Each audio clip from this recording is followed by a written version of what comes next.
Olá, seja bem-vindo a mais esse vídeo. Reserve um momento tranquilo em seu dia para que possa absorver melhor esse conteúdo. Aqui faremos leituras e comentários de textos dos mais diversos filósofos, pensadores e gurus que já passaram a sua mensagem. Espero que esse vídeo possa te ajudar nessa caminhada, assim como tem me ajudado. E não se esqueça de deixar seu comentário ou reflexão e, claro, compartilhar o conteúdo com quem precisar. Quando um teólogo apresenta tal hipótese, ele se vale dos métodos da ciência e entra no campo da ciência. Deve esperar, portanto, questionamentos, inspeções e críticas dos companheiros naturalistas. Mas a diferença entre o natural e o sobrenatural pode ser entendida de forma mais simples e muito mais sutil.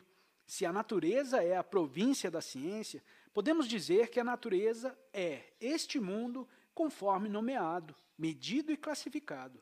A natureza é um mundo em que o pensamento foi analisado e alinhado em grupos chamados coisas. Como vimos, ela deu uma identidade às coisas ao nomeá-las. Distingue movimento de imobilidade, comparando algo que se move rapidamente com algo que se move devagar, embora ambos se movam. Assim, todo o mundo da natureza é relativo e produzido por pensamento e comparação. A cabeça é diferente do pescoço. De verdade? Por que não poderíamos ter feito a coisa chamada cabeça incluir a coisa chamada pescoço, assim como inclui o nariz? É uma convenção de pensamento que a cabeça e o pescoço sejam duas coisas em vez de uma. Nesse sentido, os metafísicos antigos estão perfeitamente certos ao dizer que todo o universo é um produto da mente. Eles estão falando do universo das coisas. Por outro lado, o mundo absoluto e sobrenatural consiste da realidade misteriosa que nomeamos, classificamos e dividimos como tal.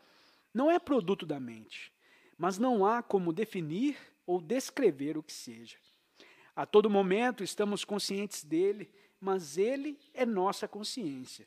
Sentimos e percebemos esse mundo e ele é nossos sentimentos e percepções. Ainda assim, tentar conhecê-lo e defini-lo é como tentar fazer uma faca se cortar. O que é isso? É uma rosa, mas uma rosa é um som. O que é um som?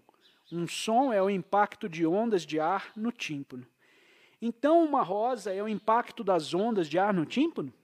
Não, uma rosa é uma rosa. É uma rosa, é uma rosa e é uma rosa. Definir é apenas fazer uma correspondência, um a um, entre grupos de dados de sentido e som. Mas como sons são os dados de sentido, a tentativa é inevitavelmente circular. O mundo real, que fornece tanto os dados quanto os órgãos com os quais assimilá-los, continua incompreensivelmente misterioso. Desse ponto de vista, não temos dificuldade em entender algumas escrituras antigas. O Dhammapada, uma coleção de ditos de Buda, começa assim: tudo o que existe é o resultado do que pensamos. É encontrado nos nossos pensamentos e é feito dos nossos pensamentos. Essa é, na verdade, a mesma assertiva que abre o Evangelho de São João.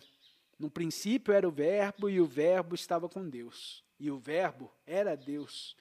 Tudo foi feito por ele, e sem ele nada foi feito.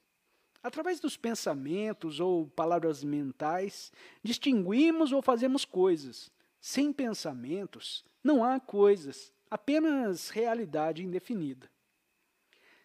Se quisermos ser poéticos, podemos ligar essa realidade indefinida com o Pai, porque é a origem ou a base das coisas. Podemos chamar o pensamento de filho da mesma substância que o Pai. O Filho por quem todas as coisas foram feitas.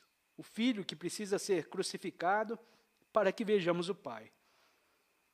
Assim como devemos olhar para a realidade sem palavras para vê-la como é, em seguida o Filho se ergue dos mortos e retorna para o céu. E da mesma forma, quando vemos a realidade como ela é, estamos livres para usar o pensamento sem que ele nos faça de bobos. Ele volta para o céu no sentido em que reconhecemos como parte da realidade e não como algo que fica fora dela. Caso contrário, podemos usar a linguagem metafísica negativa para abordar essa realidade indefinida. É o infinito, não o definido. É o eterno, o presente constante, não o passado nem o futuro, mas as convenções do pensamento e do tempo. É o imutável, no sentido em que a ideia de mudança não passa de outra palavra, outra definição que a realidade chamada mudança ultrapassa. Obviamente, se todo movimento é relativo, não existe movimento absoluto. Não teria sentido dizer que todos os corpos do universo se movem uniformemente a 10.000 km por minuto, pois a palavra todos exclui qualquer outro corpo em relação ao qual eles poderiam se mover. A linguagem metafísica é negativa porque está tentando dizer que as palavras e as ideias não explicam a realidade. Não está tentando nos persuadir de que a realidade seja algo como uma massa sem limites de geleia transparente. Não trata de abstrações impalpáveis, mas desse mundo aqui, onde nós vivemos. Essa experiência que chamamos de coisas, cores, sons, cheiros, gostos, formas e pesos, não é em si coisa nenhuma, forma nenhuma, número nenhum, nada, a não ser no momento em que a contemplamos. Estamos, portanto, encarando Deus que doutrinas tradicionais chamam de realidade sem limite, sem forma, infinita, eterna, indivisa, impassível e imutável. O absoluto por trás do relativo, o significado por trás dos pensamentos e das palavras. Naturalmente, o significado não tem significado algum, porque ao contrário das palavras, não tem significado, mas é significado.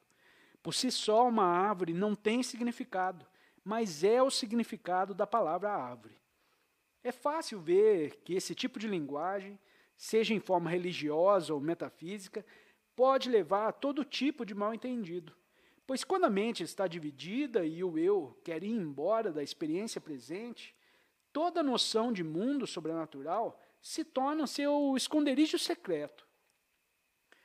O eu está resistindo a uma mudança infeliz e então se apega ao absoluto imutável, esquecendo que esse absoluto também não é fixo. Quando a vida fornece uma experiência pesada, o eu só pode passar por ela com a garantia de que faz parte do plano de um amável Deus Pai. Mas essa mesma garantia faz com que seja impossível perceber o amor de Deus, que, como é sabido, demanda que se abandone o eu.